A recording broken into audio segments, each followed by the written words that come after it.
آ جائے. آفس میں ایک بزرگ آئے میرے پاس, سفید داڑھی تھی اور بڑے بیچارے پریشان, بیٹی کو لے کے آئے. تو کہتے اس کے ساتھ نا جادو کا مسئلہ ہے عثمان بھائی, اب تو نا ایمان بھی جانا تھا ہاتھ سے. میں نے کہا وہ کیسے؟ کہتے میں نا بہت ٹریٹمنٹ کروا چکا ہوں. تو ایک معالج کے پاس گیا, وہ تھا عیسائی. صحیح. ٹھیک ہے. کہتے میں اب جب اس معالج کے پاس گیا تو عیسائی نے ٹریٹمنٹ کیا, ایک سیشن دیا, دوسرے تیسرے سیشن پہ کہتا دیکھیں یہ ٹریٹمنٹ کا حصہ ہے, آپ کی بیٹی ٹھیک ہو جائے گی. صرف ایک آپ کو چھوٹا سا کام کرنا پڑے گا, اور وہ آپ نے واقعتاً نہیں کرنا, دل سے نہیں کرنا, صرف منہ سے الفاظ کہہ دیں. اچھا. تاکہ ٹریٹمنٹ والا پروسیجر مکمل ہو جائے, ہمیں کوئی ضرورت نہیں ہے. وہ کیا ہے جی؟ کہتے وہ آپ نے عیسائیت والا کلمہ پڑھنا ہے. صرف آپ نے کچھ چند گھنٹے کے لیے ہم نے ایک عمل کرنا ہے, وہ کر لیں گے, اس کے بعد بے شک دوبارہ چلے جائیں. اللہ. تو وہ بزرگ ماشاء اللہ نیک تھے. وہ کہتے عثمان بھائی میں نے ایسے بیٹی کا ہاتھ پکڑا, وہاں سے میں اللہ اکبر کرتا روتا ہوا وہاں سے بھاگا کہ یا اللہ مجھے بچا لے. اللہ نے بچا لیا. تو کہتے ہیں کہ وہ اللہ نے بچایا, میرا ایمان جانا تھا. اب ان کو اتنا مس گائیڈ کیا گیا تھا, اتنا, جب ڈیپٹ میں گئے تو وہاں مسئلے کچھ اور تھے. کاؤنسلنگ, ان کو کاؤنسلنگ کی پازیٹیو ضرورت تھی. صرف ڈرایا جا رہا تھا کہ آپ کے گھر میں اتنے جنات ہیں, یہ ہیں وہ ہیں. تو اسلام جو ہے نا یہ خوف ختم کرتا ہے. سبحان اللہ. خوف میں اور اللہ سے اٹیچ کرتا ہے, اللہ سے, بندوں کو اللہ سے اٹیچ کرتا ہے, اپنے ساتھ نہیں. کہ یعنی بندوں کے ساتھ نہیں, کہ ایک بندہ جو اللہ کا بندہ ہوتا ہے وہ بندوں کو اپنے ساتھ نہیں اللہ کے ساتھ جوڑے گا. نبی پاک صلی اللہ علیہ وسلم نے ہم سب کو اللہ کے ساتھ جوڑا ہے. بالکل ٹھیک ہے. ہم نبی پاک پر درود بھی بھیجتے ہیں, محبت بھی ہے, سارا کچھ ہے. لیکن ایک موقع ایسا بھی آیا کہ صحابہ اٹھ کے کھڑے ہوئے, آپ نے منع فرما دیا. میں نے فرمایا نہیں, میرے لیے نہیں اٹھ کے کھڑے ہونا.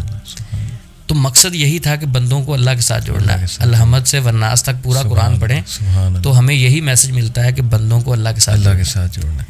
اچھا عثمان بھائی, جاتے جاتے بس یہ سوال کہ اب یہ مثال کے طور پہ کوئی چیز ملتی ہے گھر سے, کوئی تعویذ ملتا ہے دفن ہوا, اس پہ عجیب و غریب نام لکھے ہوئے, خاکے بنے ہوئے, نمبرز لکھے ہوئے, یا کوئی اور ہڈی مل جاتی, کوئی چیز مل جاتی, اس کو نمبر 1 زائل کیسے کرنا ہے؟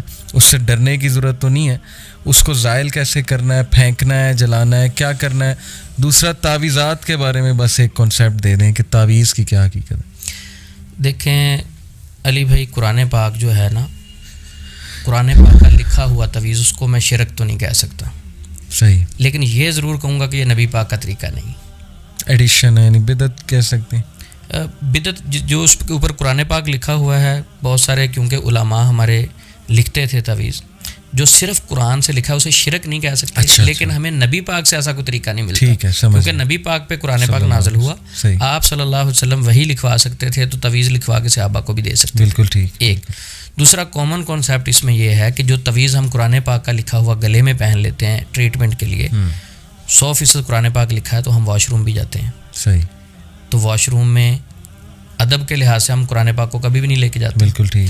اچھا, اس کا جواب یہ ملے گا کہ نہیں, ہم جب واش روم میں جاتے ہیں تو اس تعویذ کو اتار کے رکھ دیتے ہیں. اب اس بھائی سے یہ سوال ہے کہ آپ جب اتار دیتے ہیں واش روم میں, تو زیادہ ضرورت ہے تعویذ کی, وہاں تو جنات ہوتے ہیں زیادہ, تو وہاں جو رب ہماری حفاظت کر سکتے ہیں تو وہ باہر بھی کر سکتے ہیں. صحیح. تو اصل چیز یہی ہے کہ قرآن پاک پڑھا جائے, اذکار پڑھے جائیں اور اللہ پر توکل کیا جائے. ٹھیک. یہ تعویذ پر توکل نہیں کرنا. پورا قرآن پاک میں گلے میں پہن لیتا ہوں, چھوٹے چھوٹے مل جاتے ہیں وہ سائز میں, USB میں آ جاتا ہے, USB میں بھی آ جاتا ہے, تو وہ میں گلے میں پہن لوں, لیکن میں عمل نہیں کروں, نماز نہیں میں پڑھتا, شرک میں کر رہا ہوں, اللہ سے دور میں ہوں. پورا قرآن میرے گلے میں ہے, بخاری شریف کی بھی چھوٹے سائز میں USB میں گلے میں, تو کوئی فائدہ نہیں ہے جب تک ہم عمل نہیں کریں گے, جب تک ہمارا عقیدہ اسٹرانگ نہیں ہے. کلمہ ہم پڑھ لیں لیکن کلمے کے اندر جو میسج ہے اس پہ غور نہیں کریں تو کوئی فائدہ نہیں. تو یہ جو چیزیں ملتی ہیں ان کو زائل کیسے کیا جائے؟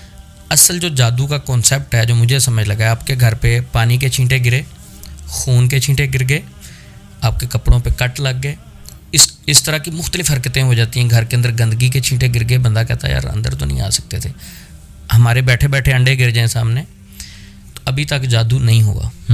خون کے چھینٹے بھی گر گئے, پانی بھی گر گیا, آپ نے 100% دیکھا میرے کپڑے کٹ گئے, جادو نہیں ہوا ابھی تک. ٹھیک ہے. یہ ان کا ایک وہ اٹیک ہے, وہ انسان کو خوف زدہ کرنے کے بعد انسان میں انٹر ہوتے ہیں. اگر آپ کا عقیدہ اسٹرانگ ہے, اللہ پر پورا یقین ہے, آپ ان خون کے قطروں کو صاف کریں, کپڑے کٹ گئے ان کو پھینک دیں, کوئی مسئلہ نہیں.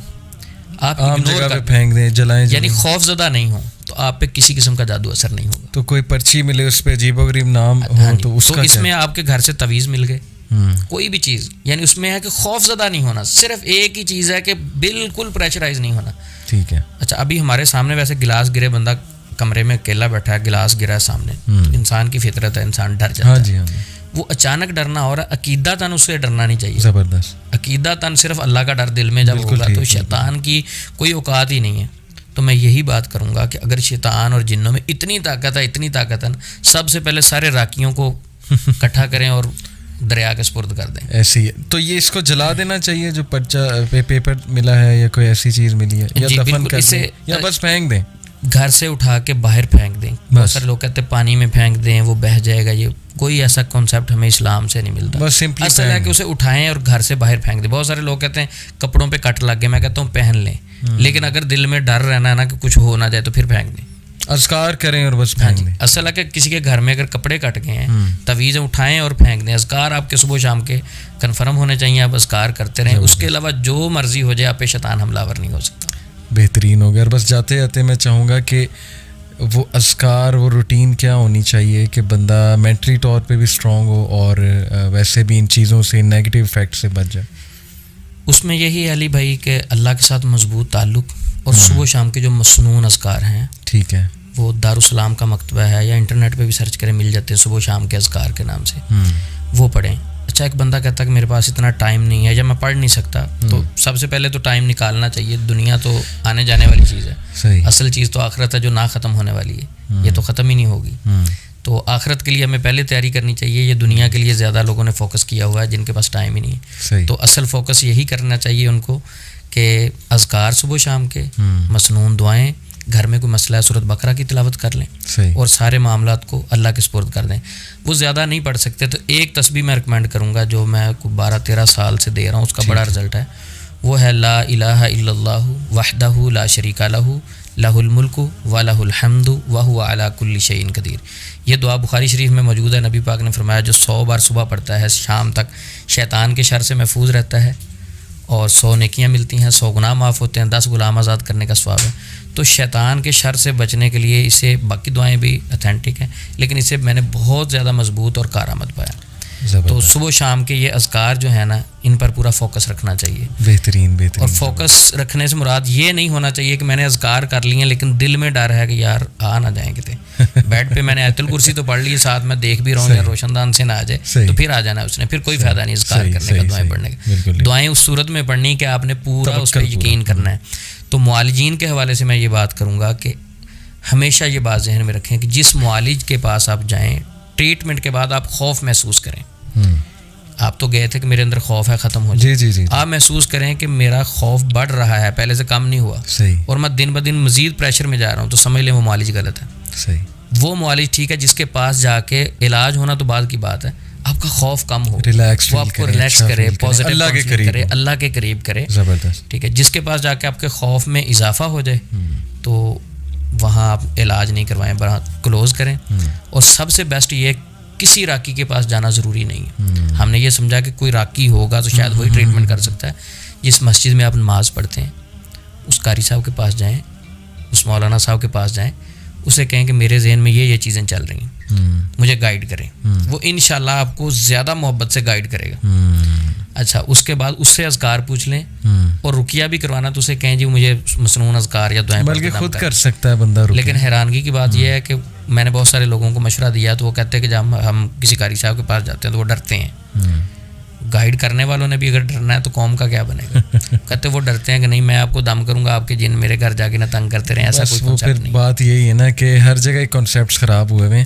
بندہ آپ کی بات سے خلاصہ ہے کہ بندہ مینٹلی اسٹرانگ رہے, اللہ پہ توکل رکھے, اللہ کی قربت حاصل کرے, اذکار کرے, مسنون. اور جو آپ نے لا الہ الا اللہ, وہ بڑی زبردست آپ نے پوری وہ ذکر بتایا, 100 بار صبح 100 بار شام.